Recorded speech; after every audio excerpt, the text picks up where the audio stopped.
Now, without any further ado, it's time for me to welcome a visionary leader driving remarkable change and delight with fresh products, bold flavors, and inventive packaging that transform everyday experiences. Ladies and gentlemen, please join me in welcoming Mr. Nikhil Sharma, Managing Director at Perfetti Van Melle, India. Round of applause.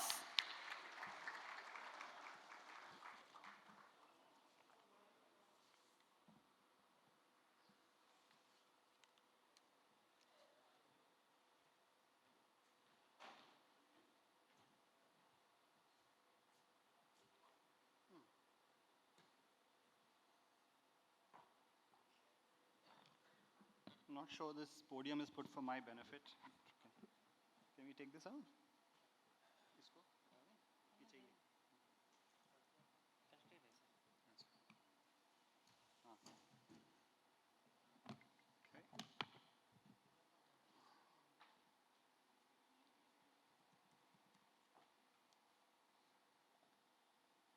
Hey, hi, good morning, guys.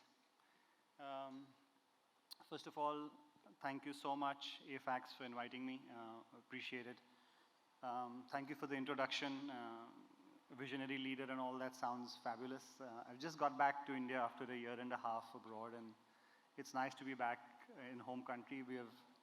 Most people were asking me, how's it been, this travel back to India? I think it's been really nice to come back, and there's a lot of noise when you come back, when you start as a management trainee, and then you come back and head an organization. All of that feels great. I wish now just that the business would pick up, and then we'd be happier with all of that. Can we have the slides on, please? The other thing I wish to talk about is the fact that, as part of the introduction, we said we'll be speaking to visionary leaders and that's.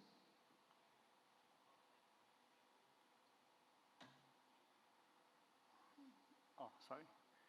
Yeah, and I promise that they will all follow after me. All the brightest minds in marketing, they're all coming. I'm a gray-haired, erstwhile marketer. Haven't done marketing for many years, but I'm here to at least tell you a story about some of our brands, and hopefully leave you with some sense on how marketing is changing. And I was in a couple of forums earlier where we also spoke about how marketers also need to change and readjust, especially because lots of them have plans to get into general management and so on, and what it takes for them to be on the board.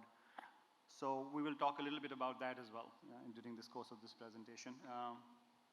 Very quickly, these are the 4 points I will cover. When I joined PVM in 1999, there was this introduction from me saying I'm joining Perfetti, and people used to say, Perfetti who? Now they don't say Perfetti who, they say, of course we know Perfetti. Remind me again what your brands are. So we've traveled some distance, but we're not still. So part of the introduction is because I wish to tell you who we are, and it's employee branding, and hopefully we'll have some interest from some of you in careers in PVM. Why I have some credibility to talk about this topic. We will talk about that in a couple of slides. Then there are 2 or 3 slides on how I think marketing is shifting focus, what's important for marketers. And finally, we'll do a case study on Centerfresh. I'll show you some advertising. The lights will go dark. People who want to sleep can get a nap, and then we'll get some questions at the end of this session. These are our global brands. We're an Italian company. We acquired Van Melle, which is a Dutch company, in 2002. Hence, we acquired Mentos, we acquired Chupa Chups later, and those of you who follow our industry will know that we've bought part of the Mondelez portfolio also in US and in Europe, so some of their brands are also now our brands. This is our global presence, so we're present in almost 150 countries, multiple manufacturing locations. We have a head office in Amsterdam. In India, we started our journey in 1994. We're now multiple brands in India, very, very loved brands like Mentos, Alpenliebe, Centerfresh, Centerfruit, Chupa Chups, Happy Dent. This is our scope of business. We have 3 manufacturing locations in India. We're about 3,500 crores now, and making 350 tons of candy every day, which is, when you look at the size of the candy, almost 2.5, 3 grams. It's pretty substantial. Right? And we are the clear market leaders. You see that we are close to 28 share. All the other players are much smaller. So in the journey of the last 25 years, we've really managed to grow exponentially both the category and our business. I joined the organization when we were 100 crores, and this is really gratifying to see that over the course of this time, especially selling candy at the same price point really hasn't changed, 50 paisa to 1 rupee, nothing substantial, but still there's substantial growth in the category. So that's my pitch for PVM. Just a couple of slides on why we believe we're capable of talking to all of you on marketing to 1.4 billion Indians. I think chewing gum is one of, Center Fresh especially, is one of those products that if you're traveling in your car and if somebody's knocking on your window begging, they're possibly eating the same product, and both sides don't have dissonance. So we've kind of had the ability to market to the end of the spectrum in terms of let's say economic the economic spectrum, and there's no dissonance on either side. So we speak to a large base of people. Yeah, the other thing is that we have presence in upwards of 5 million outlets, which is very, very large, especially for a small ticket size like ours. Yeah, we're always challenged with coinage. I often joke about this, that it's very difficult to maintain pricing. Yeah, it's not easy to pass on pricing. You can't price a candy at 1 rupee 20 paisa, 1 rupee 40 paisa. It's difficult. So if the 50 paisa to 1 rupee took us a lot of time, the 1 to 2 will take a lot of time for us, right? And invariably, what happens in our categories is that you see shrinkflation. It's not something which you wish to do. But either we get economies or we make the product smaller till such time the consumer says, enough's enough, or we take the price up. So it's a constant challenge for us to deal with issues like this. Other marketeers don't face it as much as we do. There is, obviously, because we're a non-involved category, the typical buying behavior for us is when a small girl's walking back from school and she has 10 rupees in her pocket and she comes and chooses multiple things. So we're not only competing with people in our category, we're also competing with people who are outside of our category, right? And many people ask the question on UPI and so on and so forth. That's why UPI doesn't impact us as much, because that whole story of people earlier getting candy for change is a well-told story, but the incidence of that happening is not that high. It's one of those stories which gets repeated, and therefore it's a nice story to tell. But UPI therefore did not impact us. We had our best growth years in 22, 23, COVID bounced back. I'm going to play a small AV now, also part of the credibility story of why we believe we have something to tell all of you about marketing. Is let's say a montage of our ads we just put together for you.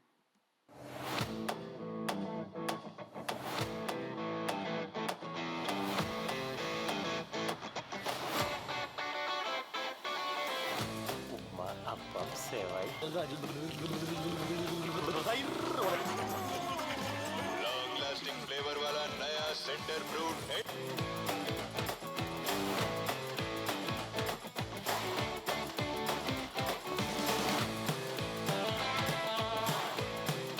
पापा sorry, अब से cheating नहीं करूँगा। तो फिर जीतेगा कैसे? Smile! Smile! Smile! Happy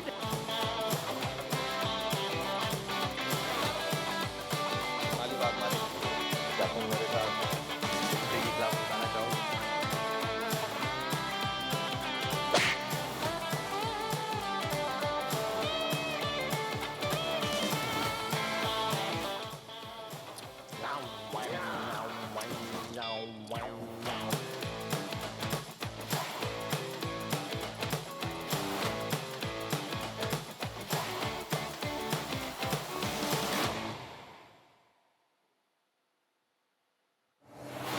Sorry. Yeah. So none of these ads are made by me. I was actually, when I moved to brands, I was brand manager for Big Bubble, and then Marbles, as you remember, Josie, many years back. So then for my brands, somehow all the shoots used to happen at schools. So all of these school ads, I never went to any of these shoots. In fact, there was a time when I used to tell the creative, can we please begin something on the beach, and then can we cut to the school later? That never really happened.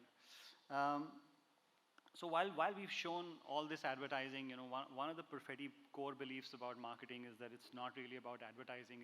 There's just so much more to marketing, and many times we get management trainees who've, these notions of coming to marketing with, thinking of doing strategic things, and very soon all of those notions are kind of broken because they realize that there's so much of legwork to be done before you can, get to making an ad and doing strategic discussions on the consumer. We've spoken about this a couple of times, but developing a viable product proposition is so much part of marketing. Let me explain this a little more. People think they're involved in NPD and brand development. I still think it's at a very superficial level, understanding really what's behind the product, what's the ingredient, what makes it, what will appeal to the consumer, what are the pricing of all the raw materials going in. I think that's really a big part of a marketeer's, let's say, arsenal, and they're the stronger marketeers I have encountered really thoroughly understand their product. They don't really look at it from a consumer lens, but they look at it from the manufacturing lens.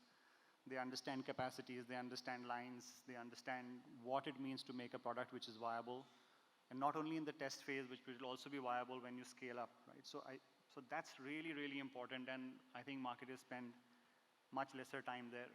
The example I have given here of, upgrading the portfolio is important for us because 70% of our business is still coming from the 1 rupee candy. Now, if the marketer still continues to innovate on the 1 rupee price point, we will eventually have candies which keep on growing smaller. I joke about this light-heartedly with people, but when I was in PVM in 2002, 2003, Alpenlibe used to be a 4-gram candy. Now we're at 2.5, 3 grams, right? तो sales वाले भी मजाक करते हैं कि sir पहले candy गिरती थी तो हम लोग बच्चों को बोलते थे उठा लो, अब जब गिरती है तो बोलते हैं मिलेगी भी नहीं नीचे. It's become that small. So I say this in jest, but there is a serious challenge here, and for marketers to understand that for us to grow as a business, it's not only marketing. It doesn't have to deliver a successful proposition. It has to understand what's needed for the organization to grow, right? The second part is, need to understand what's driving bottom line for the organization. Yeah, very often we get marketers in a boardroom who are talking, please don't cut my advertising spend, I need this money to do that. But there is very little discussion on understanding on what the organization needs for it to grow. Right? But that's also very important, right? So therefore, that change in mindsets, it's critical for marketers if they really want to do well, both in their profession as well as if any of them have hopes to do general management. Yeah? That try and understand what's the bigger picture here. Yeah? Everybody gets to understand what the consumer wants, yeah? At some point in time. Obviously, I'm not talking about nuanced understanding, but consumer wants the world. How do you balance that out with the needs of the organization? There is a sweet spot. There always is. Yeah? It's just that few of us will try and push the envelope, and that's what's really needed if you want to succeed. And lastly, end-to-end product ownership. Very often we find marketing teams working on a product, launching the product, and then moving on to the next thing, right? Very little follow-up on how it's happened, what's happening in the market, whether things have happened on time. And I anecdotally go back to a very, very old example of somebody asking me, कि तुमने POP बना दिया, अभी वो POP का क्या हुआ? So I said, हाँ, it's gone on the truck, it's getting dispatched. And my boss at the time actually said, get the truck guy's number, find out where he is, has he reached the depot? Because there's no point in me making point of sales materials till the time it's actually on the shop, right? So the ownership, it's a fickle example, but the sense I want to give you is that the ownership of a launch doesn't end with marketing just providing the product and sending it out. There's a lot of follow-up, there's a lot of back and forth, and to make sure. And obviously, you want marketeers who are involved. You want people who have a stake in it, yeah? Because the higher the stake of the marketer, the better chance you have a product to succeed, right? So this is, let's say, part of my spiel to all of you, to become better at marketing. It's evolving this phase, but this part of the marketing, let's say, skill is still relevant, and it will continue to be relevant if you want to do well in life. I go back now to the advertising part. Yeah? So not only is marketing not about advertising alone, I think also advertising is, in this conventional sense, and the TV form is becoming, let's say, less relevant. I'm not saying anything all of you don't know. Yeah, it's evident from all of that is happening in the market. So My next slide is the new Happydent commercial, which we've just launched. I don't know, you're all marketeers. May I have a show of hands on how many have watched the new TVC? Yeah? Yeah, exactly. So it's been on air. Thank you, ma'am. This is an important point I wish to make. Typically, when we launch new communication 15 years back, our WhatsApp used to be, pinging all the time. Hey, I saw your new commercial. Now this is an ad which has gone on air almost 2 weeks back, right? And we are in a marketing community which is supposed to keep track of such things. But even you guys have not seen the commercial, right? Which really means that, there's so much more happening in marketing than just TV advertising, right? So it's a commercial, again, which we are very happy with. I'm going to play it now. It's 90 seconds. Please bear with me. But anyway, it's in context for this meeting. It's in context to just tell you that there's so much more we need to do. Yeah?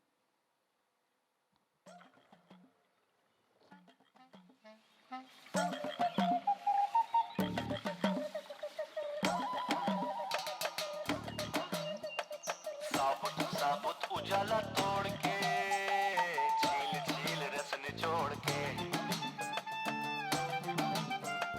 साबुत उजाला तोड़ के झील झील रस निचोड़ के झोंक लगा रोशनी का चमका मुस्कान जगमग जहान चमका मुस्कान जगमग जहान चमका मुस्कान very very very very very chunking gum very chunking gum very chunking gum very chunking gum sir very chunking gum very chunking gum very chunking gum oh yeah wow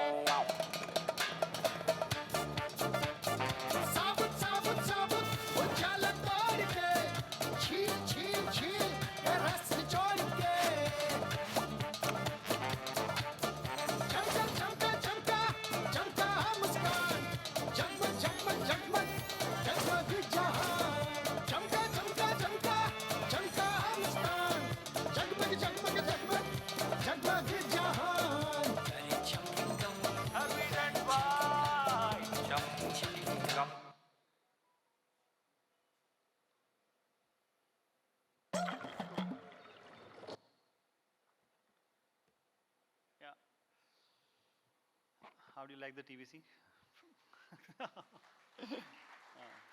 Thank you for applauding for a shameful plug. But yes, so again, in the context of this discussion, the next slide's really about some of the other stuff which needs to happen. Yeah, along with the TVC, there needs to be activation. There's some of them on the slide. In the interest of time, I'm going to play one of them, which we've recently done for Center Fruit. हर नुक्कड़ पे होती है एक अपनी वाली दुकान जहां सब जाते हैं रोजमर्रा की चिक-चिक से छुट्टी लेने थोड़े गप्पे थोड़ा गॉसिप और 2 मिनट की सुकून भरी जिंदगी जीने ये सब देख के हमने सोचा जब सब आए हैं यहाँ मारने चिल क्यों ना भर दे लपलपाती मस्ती से उनका दिल बस फिर कर लिया पेटीएम दीदी को भी इस खुरापात में शामिल और करवा दी उनसे भी थोड़ी लप पेटीएम पर 20 रुपए प्राप्त हुए धन्यवाद माफ कीजिए वो सेंटर फ्रूट दिख गई आप भी ले लीजिए ₹20 received on Paytm thank you sorry वो सेंटर फ्रूट दिख गई आप भी ले लीजिए दे दीजिए और देखते देखते हर चेहरा खिल उठा ऐसे ही कुछ लम्हों की मस्ती से दिल तक मुस्कान ले आना यही तो आता है हमें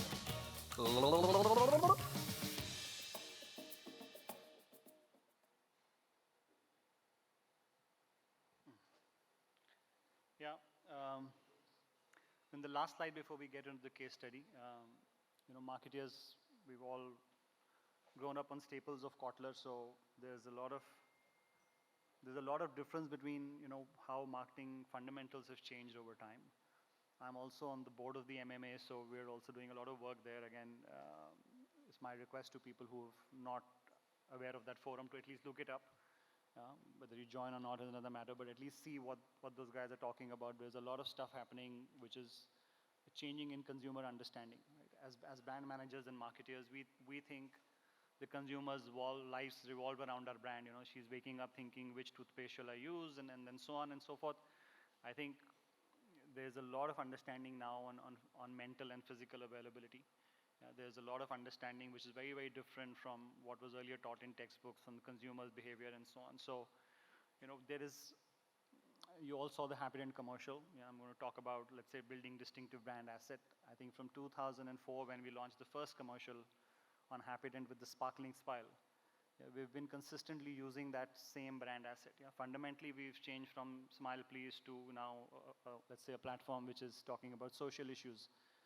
But there has been a concerted effort to make sure that we don't let go of what's integral to the brand. Very often marketeers, because it's a profession in which people, brand managers come and go, they come and try and think new things, and there's the often heard line about the old communication was fuddy-duddy, so we thought we'll revamp it. Please think twice before you change some fundamentals of what brands are and stand for. Right? Okay, so that's part of the, let's say, the theory part of my presentation. I'm going to talk about Centerfresh and show you the journey of how this brand has evolved over time. It's important also because I will put in context when I talk about some of these aspects, some of the stuff which I mentioned and how it has played out in the journey of Centerfresh, right? So it's one of our first brands. We launched it in 1994. Before that, the confectionery market in India was unorganized. They never had the concept of a chewing gum. We were the first players, but it was a slow start. It was a slow start because distribution was ramping up and the consumer had never really tasted the product. So as often happens when you have a company which comes to India from the outside, we typically take communication and just adapt it to India. So our first communication in 1994 was something which I think PVM Italy was doing. Center of excitement to the center of refreshment. Centerfresh. Chewing gum Centerfresh, una cascata di freschezza. Yeah. And obviously, there's only so much the Indian consumer understood with this, but we continued on with this for some time. We were also realizing that consumer promotion played an important role. So you see a small icon, we were the official chewing gum of the Indian cricket team for some time. And at that time, IP rights weren't that great. So the gentleman who clicked pictures of the Indian team, a photographer said, "Aap humse le lo photo." We basically took those photos, we put them on cricket cards, and at that time, tattoos, cricket cards, it was all the rage. I remember that we started doing it, and very soon there were Atta brands who were doing one tattoo free with one Atta bag. So we've all gone through that phase of consumer promotion, which is thankfully now over.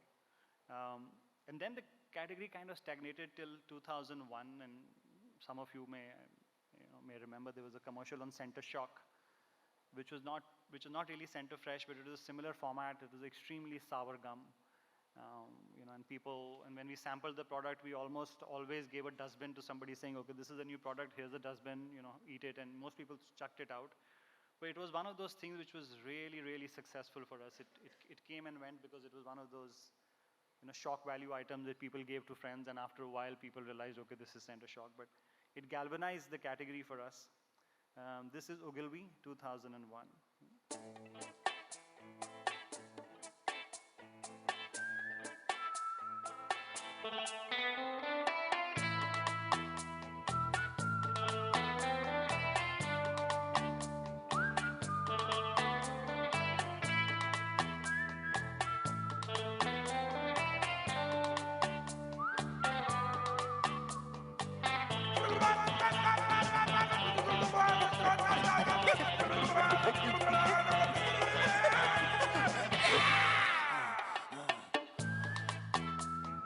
नया centre shock chewing gum हिला के रख दे.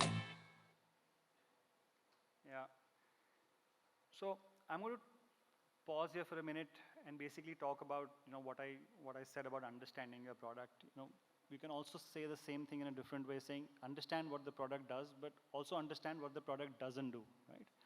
And this is a learning which came to Perfetti Marketing also through the agencies we worked with, saying we also be careful of not over-promising, right? Ultimately, it's a chewing gum, right? So, हम लोग दिखाते हैं chewing gum के ad के अंदर, the first one, he's in a raft. There's, many times when we show freshness cues, we show hairs, kind of billowing, and there's this blue smile, and you fall in water. ultimately वो 1 रुपए की chewing gum है, right? So you need to be careful of what you promise the consumer. Now one may argue that you're also showing Happydent, you're also showing here, but here there is hyperbole involved, right? And here you're suspending animation and the consumer understands that you're getting into like a fantastical world. But when you show product delivery of benefit, which is real, but the consumer understands this doesn't happen, there is a dissonance, right? And I think from 2002, 2003, most of our advertising changed tact. Yeah, and we became humor, we became, you know, the product benefit was delivered in a funny manner, but we never claimed we could, you know, make somebody do fantastic things, or some freshness cues would happen after consuming our product, you know, which were not really possible. We were getting into the world of soaps and shampoos and so on, which we didn't want to do, right? There was a lot of variant strategy which happened with Center Fresh, which helped the brand grow. We had, you know, multiple things we did. I'm going to show you a couple of variant commercials. You know, this is.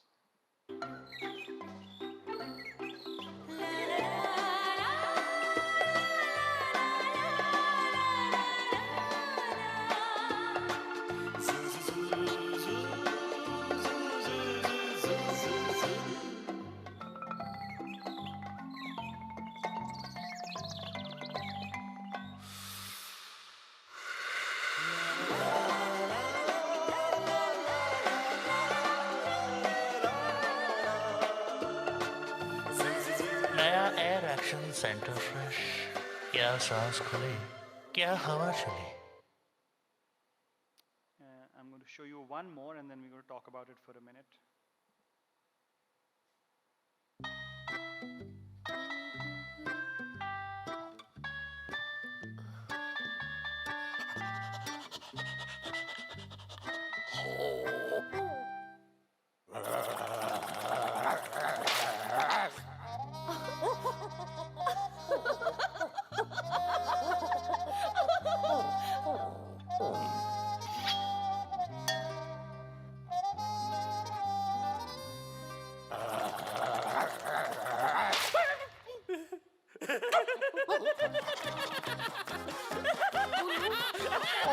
देखा liquid का कमाल, नया liquid भरा centre fresh ocean cooling crystals के साथ.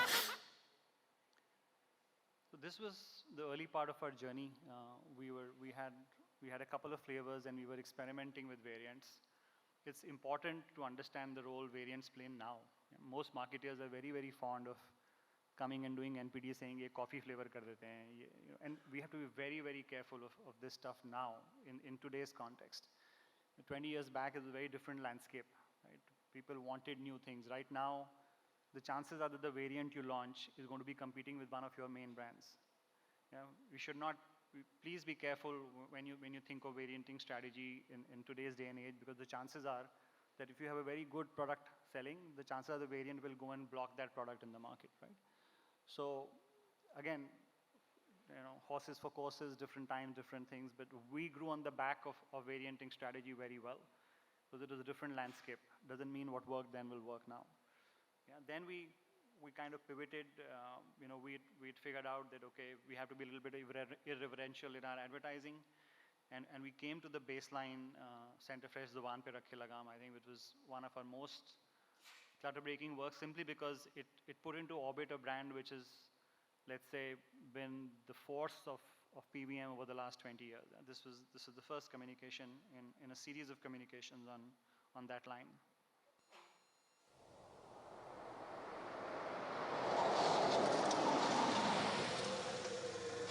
कुछ ना तेरे बस में है, ना दीना अंत, जो आया वो जाएगा, कह गए साधो संत.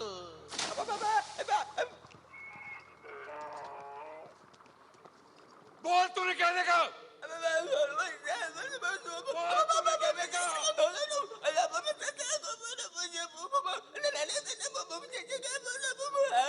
छोड़ दे, गूंगा है. भाई साहब, आपका शूलेस जो आया वो जाएगा खुल गया है, तो भक्तों, सेंटर फ्रेश चबाइए, जुबान पे लगाम लगाइए। Sorry. Yeah, so this was the first communication, and Satyajit just told me that I'm out of time, so I'm going to skip a couple of ads and go to the end. So we continued with this communication till 2015, and then there was a conscious change to, let's say, go towards the product benefit side for 4 or 5 years. Also because we were taking price hikes and we were premiumizing our portfolio, so there was a need to give some consumer benefit which kind of laddered up to freshness. So we did a couple of commercials. Let me show you one. हाय सक्सेना जी यहीं रहते हैं? Hello Saxena ji? One minute, Saxena ji कहाँ है?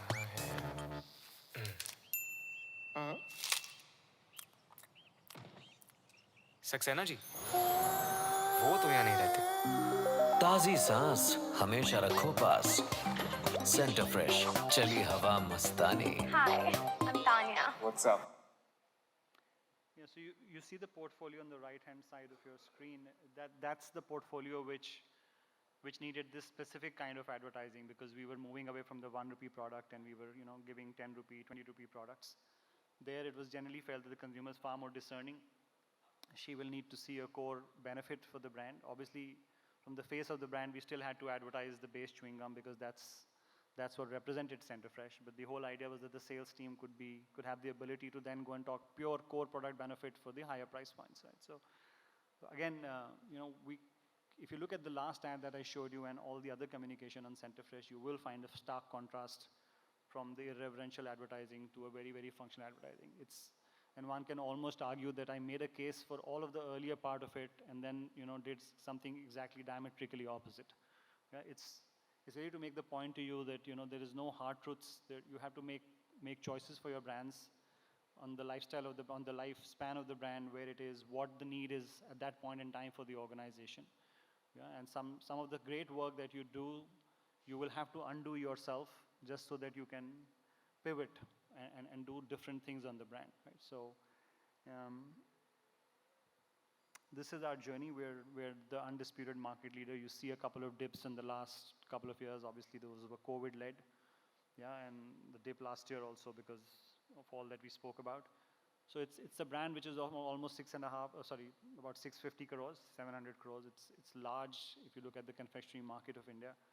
And over time, we've changed from Zaban Pe Rakhe Lagam to functional benefit, and now our latest communication with Varun is basically about moving on from small challenges. Yeah.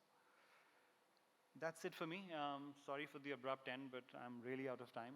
Thank you for being patient. If you have any questions, I'm happy to take them.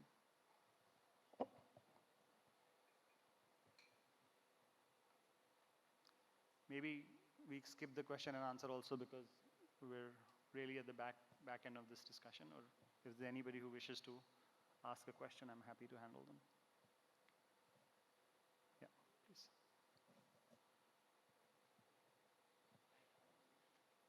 Can we please pass the mic? Hair time.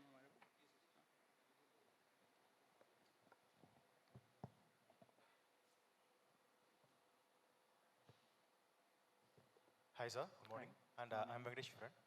I'm having an agency called Salt Cookies. It's a brand management agency. Basically, we work with startups. I'm coming from Chennai. So nowadays, the startups are gaining a lot of market shares from big companies. So how are you seeing that? How marketers are working with startups? Like how you are facing those things? Sorry, I will just paraphrase the question. Startups are gaining share from other companies is the question? Yeah, big companies like that. Yeah, so the confectionery industry, some of the background is that it's a very low entry barrier business. It's pots and pans and people.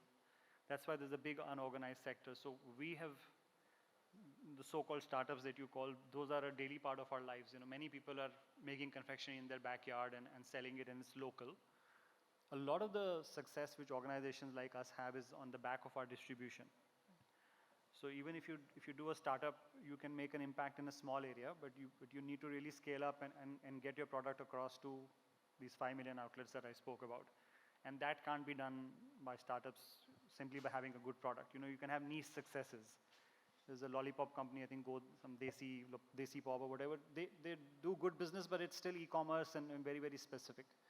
We are growing in our e-commerce business, but it remains a fraction of the total overall confectionery pie. So for us, they're not as relevant as maybe some of the other sectors where the disruption is much higher. Okay, sir. Thank you. Yes.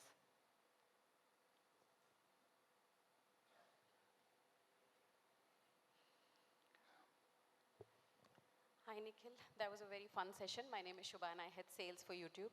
This Okay. is quasi-sales pitch, quasi-not. I looked up your ad, the 90-second one that you were talking about. Which It one, has sorry? The one that the newly launched red paint ad. Yeah. So it was on YouTube, uploaded 11 days ago. It has 7,000 odd views. But I wanted to read out a comment. I have searched for this ad a few days back, but I couldn't find it after several attempts. And today I searched for it again by searching for the lyrics and thinking about the possibility of it being uploaded. Finally, it is uploaded. This is a comment. I think we need to talk maybe offline after you're done. I do think that there is an opportunity for such iconic ads and such amazing ads to be more on YouTube and be YouTube first. So you call it a TVC, but it's a YouTube C now. Okay. So we should talk. We will. I'm really hoping this whole comment on iconic advertising is being recorded for us to play back now multiple times. Those are ads we grew up watching. I Thank grew up you. watching. They are awesome. They Yeah. should be on YouTube consciously. Yeah, and it's times like this, I wish Gunjan, who's the marketing head, would be here to handle those questions. But yeah, you're right. Like I said, I mean, as an erstwhile marketeer, when we look for reactions now, the marketing team is sending me Instagram reactions of people, right? I will talk to you offline because I have gag orders on what numbers Yes. come to the platform every day, but we should talk. For sure. Yeah.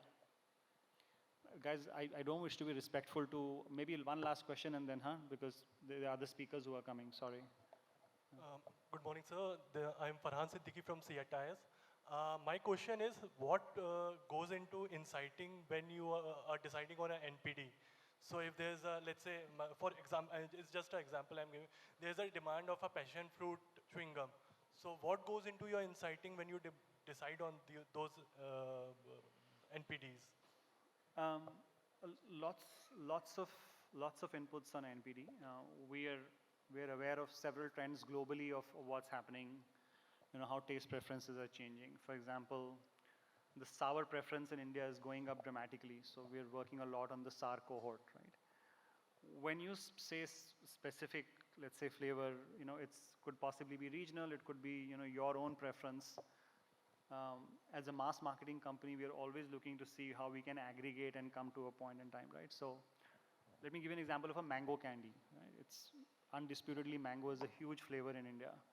But if you ask me or what the best mango is, and I know this audience may not like it, it's not the Alfonso, right? It's something else. So which flavor of mango candy shall I develop for India is also a big question. So we try and avoid niche segments like this, yeah. Or blackcurrant, for example, for somebody who comes from outside of India is really big, but for us, we don't understand that flavor at all.